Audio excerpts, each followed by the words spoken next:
사무엘상 우리 23장 1절에서 13절 말씀을 갖고 저와 여러분이 같이 은혜 나누기 원합니다.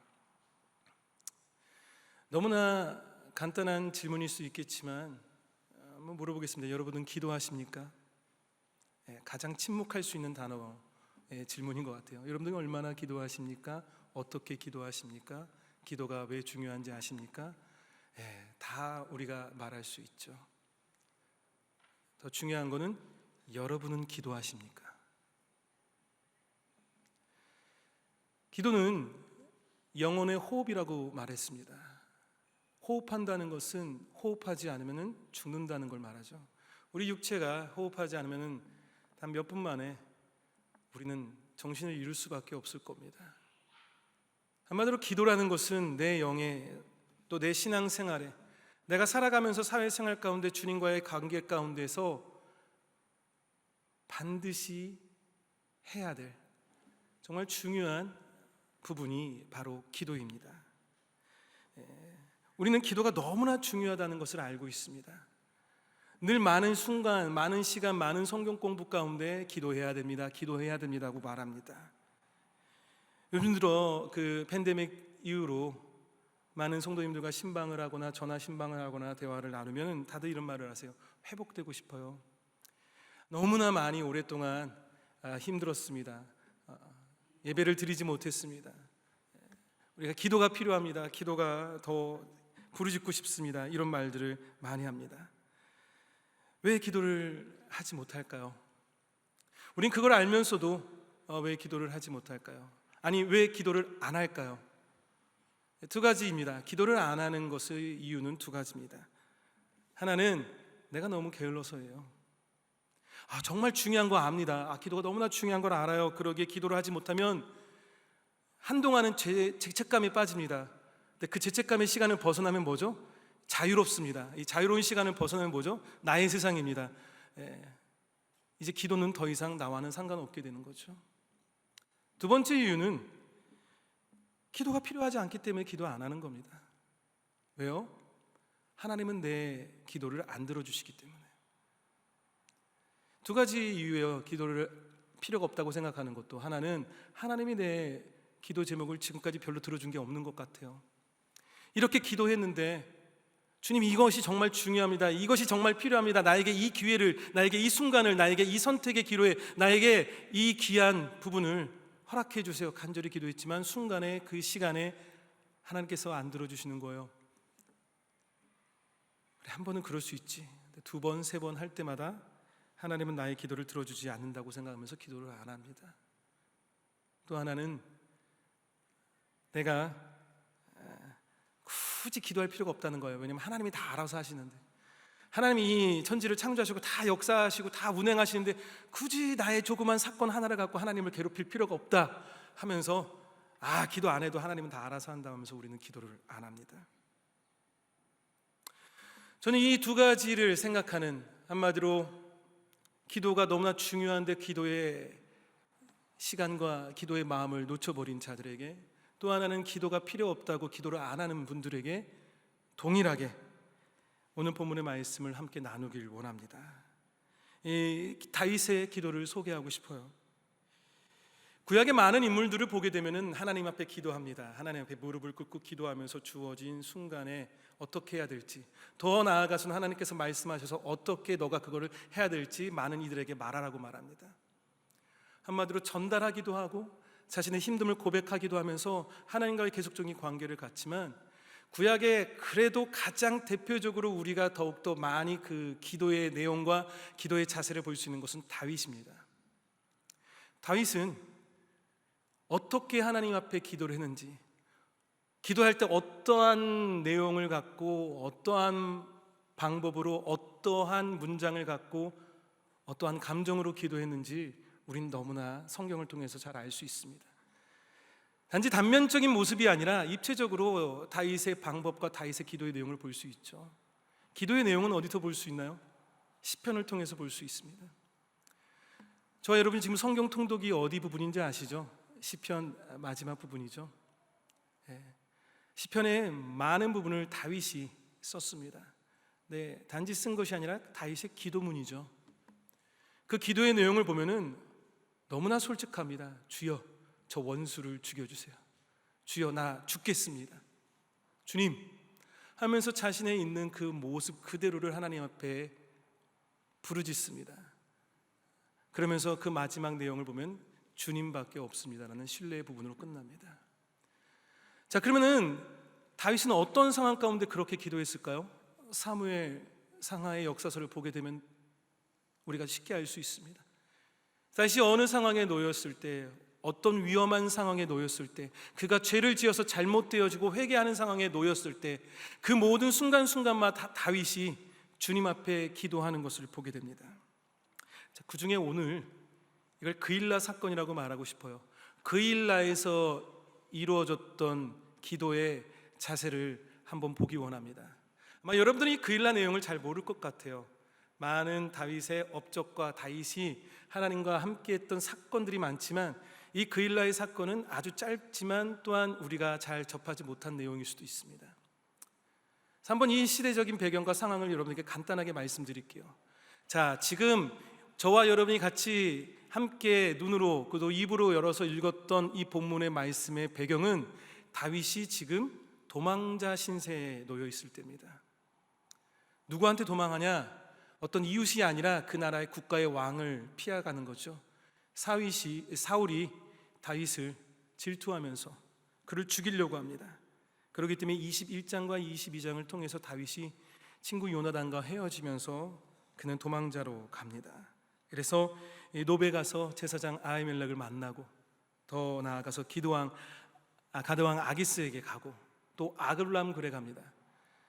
이런 거예요. 이민 와가지고 1년 만에 이사 3번 한 거랑 똑같은 거예요. 정처 없이 아직 어떻게 내가 살아갈지 모르는 막막한, 더 나아가서 그것뿐만 아니라 지금 나를 죽이려고 하는 거대한 세력이 있을 때 그 상황 가운데 무슨 얘기가 들리냐? 그일라 지역에 블레셋 사람들이 쳐들어왔다는 겁니다. 이 블레셋 영토와 가까운 경계 지역이 있지만 거기가 이제 평야이기 때문에 많은 추수와 곡물이 있기 때문에 그때마다 블레셋이 쳐들어왔던 것 같아요. 자, 다윗이 그 얘기를 들을 때 어떻게 할까요? 조용히 있자. 맞잖아요. 튀면 안 돼요. 이때는 무조건 튀면 안 됩니다. 조용히 있어야 됩니다. 근데 그 다윗 성격 알잖아요. 골리앗 앞에 나갔던 다윗, 우분이 있는 다윗. 그가 하나님 앞에 기도합니다. 하나님, 제가 그일라를 도와야 되나요? 주님은 뭘 원하십니까? 2절에 여자와 주님께 묻습니다. 그때 하나님께서 뭐라고 말하냐면 그일라를 구원하라고 해요. 자, 이제 구원을 하기 위해서 준비하는데 그와 함께 따랐던 400명의 사람들이 반대합니다.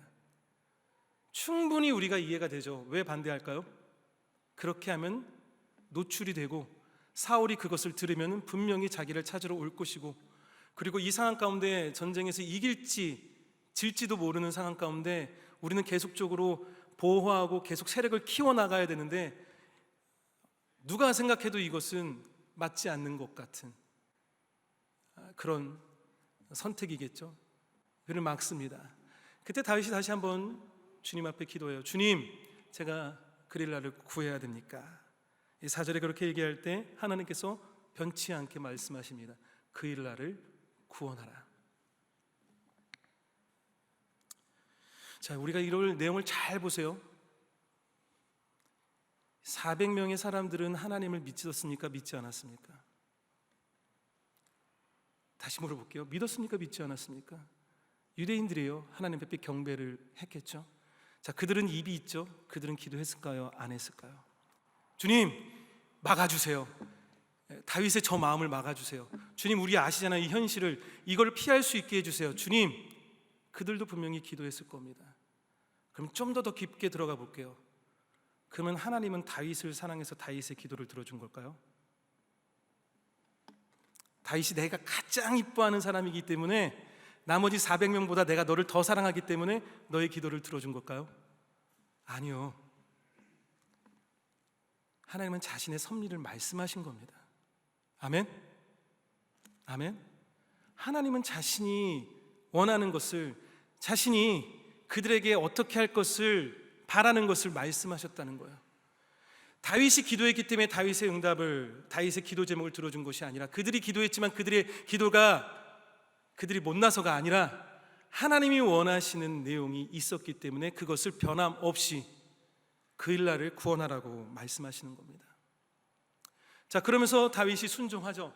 다윗이 순종하면서 블레셋과의 전쟁과 전투를 벌이면서 승리합니다. 그 일날 사람들을 구합니다.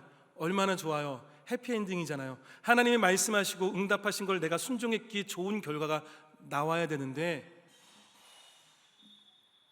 저렇게 깨져버립니다. 의도한 거는 아닌데 이렇게 깨져버려요. 뭐냐? 도망가야 되는 신세가 돼버립니다. 사울이 그걸 들어요. 오히려 사울은 야, 하나님이 나에게 축복 줬다 하면서 다윗을 잡아오려고 합니다. 다윗이 얘기합니다. 하나님께 다시 묻습니다. 주님, 사울이 저를 찾을까요? 올 것이라고 말합니다. 주님, 그러면 제가 이 그일라 백성을 도와줬잖아요. 이 사람들은 저를 배반하지 않지 않을까요? 너를 배반할 것이다. 주님, 당신의 뜻대로 내가 이렇게 살았는데, 주님이 말씀하신 대로 응답하신 대로 내가 그대로 순종했는데 결과가 다시 도망자입니까? 그들을 그렇게 사랑하라고 해서 용서해주고 사랑했는데 왜 나를 배반합니까? 주님이 정말 주님 앞에 기도를 못하겠습니다. 충분히 그러지 않을까요? 근데 다윗이 뭘 하죠? 그대로 따릅니다. 다시 그곳을 떠납니다.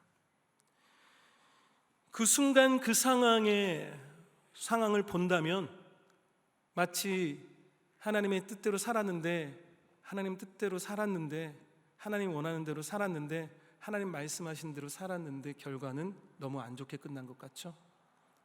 조금만 더 말씀을 뒤로 본다면 23장 13절에 나와 있죠.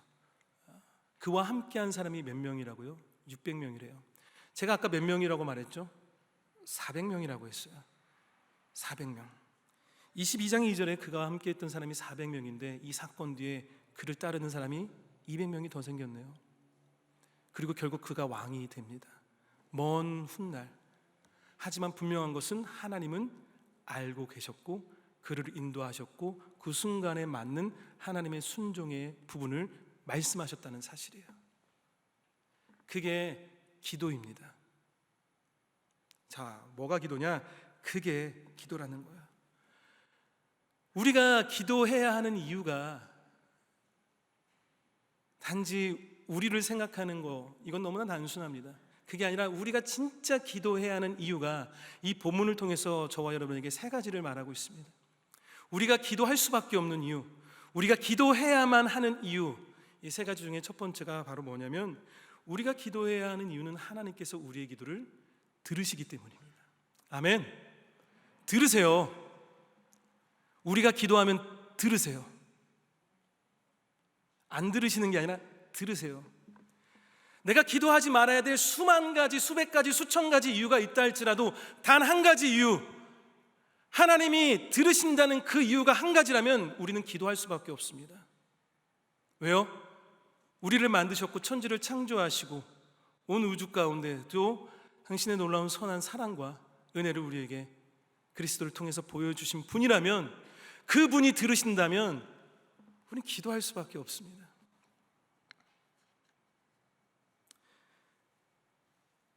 그런데 우리는 마치 공허하게 내 기도를 듣지 않는 것처럼, 내가 아무리 말해도 하나님이 안 듣는 것처럼 생각하면서 우리의 입을 닫아버립니다. 대화에서 가장 중요한 것은 듣는 거죠. 대화하는데 듣는 사람이 없다는 것은 대화가 아닙니다. 혼잣말이고 독백이죠. 기도는 대화입니다. 뭐냐? 내가 기쁠 때나, 내가 슬플 때나, 내가 답답할 때나, 내가 중보해야 될 때나 그 모든 것을 누구에게요? 하나님에게 고백하고 하나님께 말하고 하나님께 나의 감정의 모든 것을 다 해서 입술을 열어서 말한다면 하나님은 들으십니다. 들으시기 때문에 우리는 기도해야 합니다. 두 번째로 우리가 기도해야 하는 이유는요, 하나님께서 우리의 기도에 응답하시기 때문입니다. 아멘. 응답하시기 때문이에요. 자, 들으셨고 난 몰라 이게 아니라 들으셨고 뭐죠? 그에 대해서 반응하시는 분입니다. 왜 응답하지 않는다고 생각해요? 제가 이렇게 응답하신다면 도대체 언제요? 저의 삶은 그렇게 응답의 경험을 하지 못했는데요. 세 가지입니다. 응답받지 못했다는 느낌을 갖는 게 세 가지예요. 하나는 내가 원하는 것이 들어주지 않을 때 응답받지 못했다고 말합니다. 어떤 한 반에 영재들을 다 모았습니다. 이 영재들을 다 모아서 정말 똑똑한 사람들을 다 한 반에 모였어요. 그리고 또 똑같은 특징이 뭐냐면 이들의 부모는 다 신실한 크리스찬입니다. 한마디로 이들은 모태신앙이에요. 어렸을 때부터 신앙 안에서 자랐던 사람들입니다. 자, 근데 부모들이 기도합니다. 주님, 우리 아이가 1등하게 해주세요. 자, 그러면 응답은 한 사람만 받습니다. 누굴까요? 이겁니까? 그게 응답입니까? 아니라는 거죠. 내가 원하고 바라는 것이 응답이 아닙니다. 근데 우리는 내가 원하고 바라는 것을 그 반응이 없을 때 우리는 하나님은 응답하지 않는다고 생각합니다. 두 번째로 응답하지 않는다고 생각하는 것은 나에게 주어진 시간의 개념과 하나님의 시간의 개념이 차이가 있는데 그것을 모르기 때문에 응답받지 않는다고 생각합니다. 나는 지금 now 당장 지금 당장 나 지금 굶어 죽겠어. 지금 당장 직장이 필요하고 지금 당장 집이 필요하고 지금 당장 나의 아이들이 살아야 되는 이 당장의 순간을 생각한다면 하나님은 우리에게 말합니다. 10년을 기다려라. 10년은 강산도 변하게 한다는 사람이 생각할 때 너무나 오래된 시간이잖아요. 근데 하나님은 그 시간의 개념을 우리에게 말씀하십니다. 나의 시간에 너희가 따라오라고. 왜 주님 이렇게 많은 시간을 우리에게 힘들게 합니까? 그게 너가 성숙될 길이라고. 너가 나를 더욱더 알 수 있다고. 너가 그래야 다시는 똑같은 일을 안 할 수 있기 때문에. 무수히 많은 하나님의 이유가 있겠죠. 그런데도 불구하고 우리는 우리의 시간에 주어지는 그 시간 속에서 뭔가 변화가 없을 때 하나님은 응답하지 않는다고 생각합니다. 세 번째로 하나님의 섭리 가운데라는 의미를 온전히 이해하지 못할 때입니다. 하나님의 섭리라는 이해를 온전히 이해하지 못해요. 자, 지금 다윗에게 하나님은 자신의 섭리를 말씀하십니다. 그일 나를 구원하라. 함께했던 자들도 그 상황과 환경이 똑같습니다. 그럼에도 불구하고 그들이 기도했을 때도 그들이 바라는 것이 있었음에도 불구하고 하나님은 동일하게 변치 않게 두 번을 물어봤을 때도 동일하게 하나님의 섭리인 그일 나를 구원하라고 말합니다. 이 C.S. 루이스에게 어떤 연륜이 있는 오랜 신앙생활을 했던 한 노인 그리스도인이 얘기를 하는 것을 C.S. 루이스가 적은 게 있습니다. 어느 노련한 그리스도인에게서 들었던 건데, 여태 나는 인상적인 기도 응답을 많이 보았고 그 중에 기적이다 싶은 것도 한둘이 아니었다. 그런데 이런 응답은 대개 초기에, 즉 회심 전이나 회심 직후에 받는다. 그러나 그리스도인으로 살아갈수록 대체로 드물어진다. 반면에 거절의 응답은 더 잦아질 뿐 아니라 더 명백하고 단호해진다. 신앙인으로 살아가 보니까 많은 사람들이 응답받는 걸 봤지만 정말 주님 처음 만날 때, 회심할 때 그때 뜨거운 하나님의 응답을 받지만 결국에 그 신앙이 계속된 성숙의 길을 걸어갈 때는 참아라, 사랑하라, 기다리라, 용서하라. 그 가운데 우리는 거절의 응답을 받게 된다는 거죠. 예수님이 단적인 예이지 않을까 생각이 듭니다. 마가복음의 말씀을 보게 되면 아빠 아버지여 모든 것이 가능하오니 이 잔을 내게서 옮겨주소서. 이 십자가의 길을 나에게 옮겨주소서. 그러나 나의 원대로 마시고 아버지의 원대로 하옵소서. 자, 나의 원대로 마시고 아버지께서 응답하는 대로 따르겠습니다. 너는 십자가를 짊어져라. 십자가를 짊어졌어요. 어떻게 되죠? 죽죠. 근데 어떻게 되죠? 부활합니다. 그리고 어떻게 돼요? 저와 여러분이 구원받았잖아요. 시간의 개념이 차이가 있죠. 그 순간은 죽음이지만 그 응답의 순종 뒤에 이루어지는 결과는 부활과 구원이라는 것을 보게 됩니다. 다윗도 마찬가지예요. 다윗이 사무엘하 12장을 보게 되면은 우리 아내 밧세바와 관계를 가서 아이가 생깁니다. 그가 죄를 지었다는 것을 다윗이 압니다. 그래서 그 아이를 하나님께서 데려가시겠다고 합니다. 주님, 제가 잘못한 거지 이 아이가 죄를 지은 건 아니지 않습니까? 이 아이를 살려주소서. 어떻게요? 금식하면서 눈물로 이 아이를 살려달라고 기도합니다. 근데 하나님이 데려가세요. 그럼 다윗이 어떻게 했을까요? 주님은 안 계십니다. 주님은 말씀하시지 않는 분입니다. 난 더 이상 주님에게 기도하지 않겠습니다가 아니라 그는 그 자리를 일어나고 밥을 먹었습니다. 그 후회가 뭐죠? 자식의 죽음의 아픔이지만 그 후에는 솔로몬이 태어납니다. 하나님의 시대와 하나님의 시간과 우리의 시간의 차이가 있는 거죠. 우리는 하나님이 응답하시는 분임을 믿어야 됩니다. 아멘? 하나님은 응답하십니다. 우리의 삶의 순간순간마다 우리가 하나님 앞에 기도하고 하나님은 들으시죠. 들으시고 거기에 대해서 반응하시고 우리에게 말씀하십니다. 단지 우리의 시간과 우리가 원하는 것이 아닐 수 있기 때문에. 자, 그러면 우리가 기도해야 될 세 번째 이유 나가겠습니다. 우리가 기도해야 될 세 번째 이유는 하나님께서, 올려주실래요? 하나님께서, 세 번째가 없나 봐요, 슬라이드에. 우리가 기도해야 하는 이유는 하나님께서 우리를 온전하게 인도하시는 분이라는 사실을 신뢰하기 때문입니다. 아멘. 신뢰하기 때문이에요. 자, 저와 여러분이 여기까지 가야지 기도의 완벽이 이루어집니다. 자, 들으시는 건 알겠어. 근데 들었는데 아무 반응이 없으면 뭐죠? 기도 못 하겠죠. 자, 반응했어. 반응했는 거 알기 때문에 기도하는데 또 반응했는데 그 반응의 결과가 별로 안 좋아. 우리는 기도 못 해요. 근데 뭐죠? 하나님은 우리를 허투루 여기지 않습니다. 하나님은 우리를 머리카락 새신박까지 다 아십니다.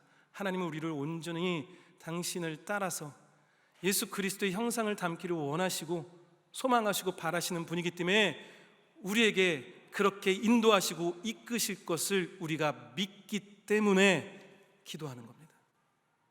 이 세 가지, 하나님은 들으시고 들음에 반응하시고 응답하시고 그리고 그 모든 결과물이 나를 선한 길로 이끄시리라는 그 신뢰가 있기 때문에 기도하는 거예요. 우리는 무엇을 이루었냐의 목적을 두고 기도할 때가 많습니다. 또한 신앙생활을 할 때가 많습니다. 근데 그것은 결과인데 신앙생활은 과정이 너무나 중요합니다. 과정이 중요해요. 나의 주어진 삶의 부분 신뢰하지 않고서는 결과물을 얻을 수 없습니다. 나의 주어진 하루하루를 하나님이 함께 계신다는 그 신뢰감이 없이는 나는 끝까지 경주할 수가 없습니다. 바울은 번성하고 번영하라는 얘기를 안 합니다. 오히려 너가 십자가를 짊어질 수 있는가? 너가 그리스도를 닮을 수 있는가? 너가 그리스도의 향례를 드러낼 수 있는가에 대해서 얘기하고 있습니다. 그럼에도 불구하고 우리는 기도 못합니다. 그렇게 알고 있음에도 우리는 기도를 못합니다. 내 뜻대로 되지 않을 때 우리는 이 순간에 이런 부분도 다 잃어버립니다. 진료실에서 의사가 전하는 검사 결과가 내가 원하는 결과가 안 나왔을 때, 직장을 구할 마지막 희망까지 사라져서 더 이상 어떠한 직장을 구하지 못할 것 같은 순간이 들었을 때, 나의 자녀가 정말 주님만 만나면 된다고 그렇게 말을 했지만 아직까지도 내 자녀가 주님을 만날 수 있는 어떠한 그러한 모습이 보이지 않을 때 우리는 회피하게 되고 그 신뢰를 벗어나려고 합니다. 도망치려고 합니다. 신뢰하지 않기 때문에 도망치게 되고, 도망친다는 건 뭐죠? 기도하지 않는다는 거죠. 기도하지 않기 때문에 우리는 점점 그 관계가 단절될 겁니다.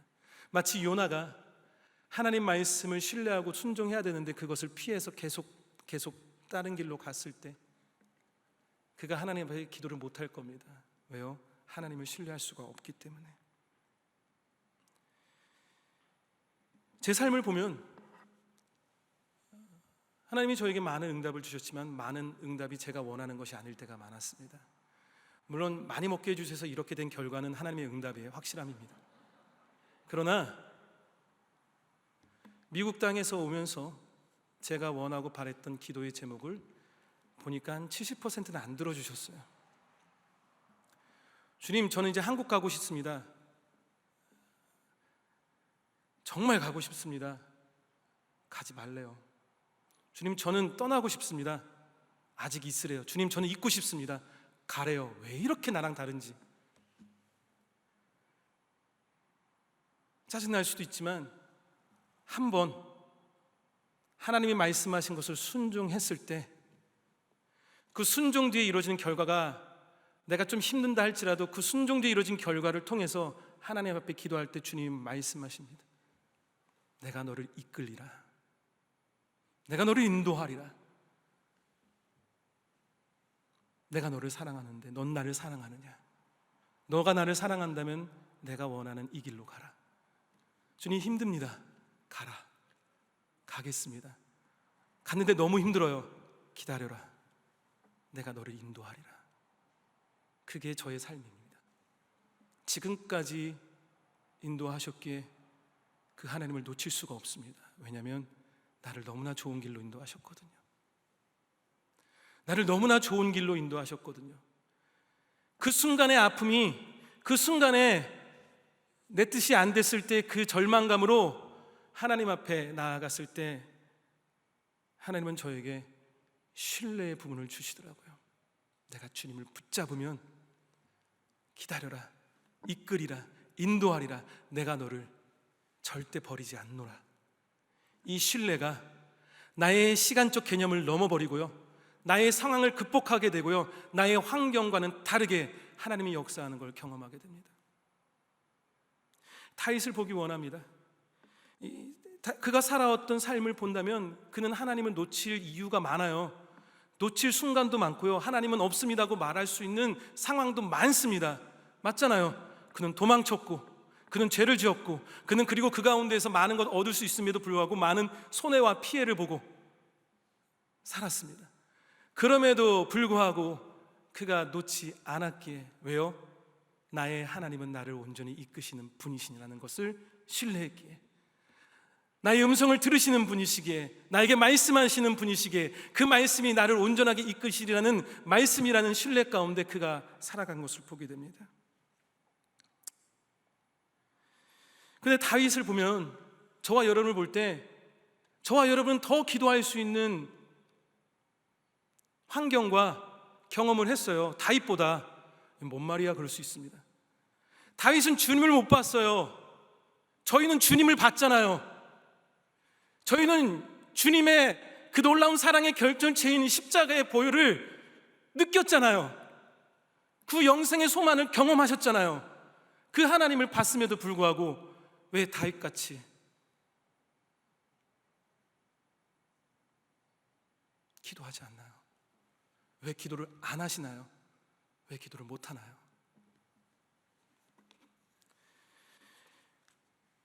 지금도 우리는 말합니다. 기도해야지, 기도해야지, 기도해야지. 예, 지금 기도하세요. 여러분들에게 숙제를 드리고자 합니다. 두 가지의 숙제의 부분은 여러분이 일주일 삶 가운데 충분히 적용되리라고 생각합니다. 어떻게 우리가 기도할 수 있을까 할 때 첫 번째로 올려주실래요? 첫 번째로 숙제에 주님과의 친밀한 관계를 방해하는 것을 줄이거나 끊으시기 바랍니다. 자, 우리가 이 말씀을 듣고 여러분이 이제 기도해야지, 내가 기도하는 시간을 만들어야지 하면은 우리가 자는 시간을 뺄 수밖에 없어요. 그렇잖아요. 48시간을 만들 수 없습니다. 24시간밖에 없는 상황 가운데서 우리는 기도의 시간을 만들어야지 하면 우리가 자는 시간을 만들 겁니다. 기도 못해요. 자, 뭐냐, 우리가 굳이 안 할 수 있는 시간을 빼야지만 됩니다. 저는 그것을 스마트폰이라고 생각합니다. 솔직히 여러분에게 물어보겠습니다. 이 예배 시간에 스마트폰 보셨나요? 성경 말씀 말고 카톡이 울려서 뭔가 우크라이나에 뭔가 일이 생길 것 같아. 지금 안 보면 안 될 것 같아. 내 주어진 메일의 기한, 오늘은 주식이 안 하죠. 다행이네요. 여러분들 얼마나 지금 스마트폰에 손을 대고 있습니까? 221. 이게 뭐냐면 전 세계 스마트폰을 사용하는 사람들의 스마트폰을 보는 하루의 평균 숫자가 221번입니다. 221번. 평균 3시간 15분에 달한대요. 스마트폰을 보는. 이것이 1년을 통하면 1200시간입니다. 우리는 그 스마트폰에 노출되어 있습니다. 물론 스마트폰이 참 좋을 수 있지만 잘 보세요. 스마트폰을 할 때 뭔 생각하세요? 안 하잖아요. 아무 생각도. 아침에 일어나면 뭘 보죠? 유튜브를 봅니다. 잘 때 뭐 하죠? 유튜브를 봅니다. 조금만 봐야지 하다가 1시간, 2시간 갑니다. 알레고리를 나를 너무 유혹해요. 어떤 한 케이스가 있었습니다. 어머니가 아이를 목욕시키려고 욕조에 놨는데 아이가 익사했어요. 알고 보니까 이 여인이 스마트폰을, 페이스북을 보고 있었습니다. 근데 얘기하는 건 한 잠깐 봤대요. 근데 조사해 보니까 18분을 봤습니다. 18분이면 골든타임은 몇 번 놓친 겁니다. 우리의 시간의 개념이 그렇게 굳이 안 해도 되는 것들을 계속 잡고 있습니다. 우리는 뉴스를 하루에 한 번만 봐도 되지만 왜 이렇게 1시간에 한 번씩 보는지, 마치 뭔가 바뀔 것처럼, 세상이 빠르다 보니까 세상의 흐름도 빠른 줄 알고 전쟁이 벌써 끝날 것처럼, 마치 지금 안 보면 모르는 것처럼, 마치 선거의 부분도 정치의 부분도 경제의 부분이든 우리는 늘 불안하면서 계속 그걸 쫓으면서 우리의 시간을 생각하지 못하고 하나님을 생각하지 못하게 나갑니다. 저희 스마트폰은 바로 여기 있습니다. 스마트폰은 나의 목자시니 나를 쉴만한 물가로 인도하시고 많은 것을 볼 수 있게 하고 많은 정보를 나에게 주니 내가 참 기쁘도다 말할까요? 내려놓으시기 바랍니다. 정말 여러분도 한번 생각해 보세요. 굳이 내가 이거를 할애할 시간을 조금만 더 줄인다면 그 시간이 무슨 시간이라고요? 내가 기도할 수 있는 시간이 됩니다. 우린 너무 바빠요. 그렇기 때문에 스마트폰 하는 시간만 우리가 줄인다 해도 우리는 그 시간이 하나님께 기도할 수 있는 시간이 됩니다. 아니면 미디어를 줄이시든지 아니면 드라마를 줄이시든지, 드라마를 무조건 그걸 꼭 봐야 될 이유는 없잖아요. 2편 볼 거 1편만 보시면 됩니다.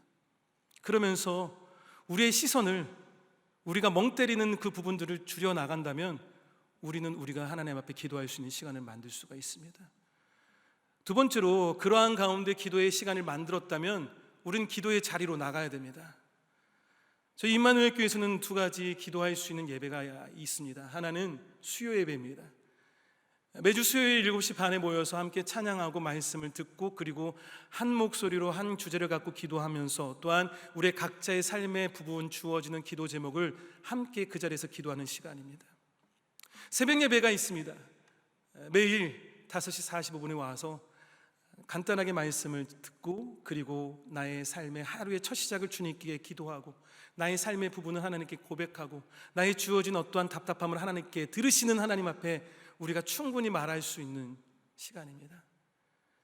오늘 만약에 밤길이 어둡거나 수요예배나 새벽예배 다 밤길이 어두우니까 운전하지 못하신다면, 먼 길을 못 오신다면 가까운 기도의 처소를 찾으시면 됩니다. 1시간, 2시간 거리에 오지 마세요. 그곳에 기도의 처소가 있을 겁니다. 오늘 만약 차가 없으시면 여러분 집에서 기도의 처소를 찾으세요. 가라지 좋습니다. 옷장도 좋습니다.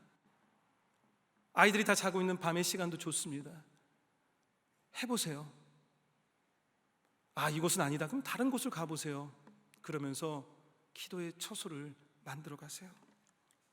기도의 자리를 나가야 됩니다. 나 때는 기도 이렇게 했다, 이건 필요 없습니다. 내가 예전에 수요 예배를, 내가 예전에 새벽 예배를, 내가 예전에 주님 앞에, 아니요, 지금 우리는 기도해야 됩니다. 왜요? 주님이 들으시기 때문에. 왜요? 주님이 말씀하시기 때문에. 왜요? 주님이 나를 올바른 길로 인도하시기 때문에. 그것을 신뢰하기 때문에 우리는 기도하는 겁니다. 여러분들 마음을 다해서 결단하시기 바랍니다. 기도하시기 바랍니다. 기도하는 가운데 주님께서 말씀하실 것이고 주님의 선하고 온전한 길을 우리가 알아가리라 믿습니다. 저와 여러분이 그러한 기도의 길을 동참하는 우리가 되길 간절히 축원합니다.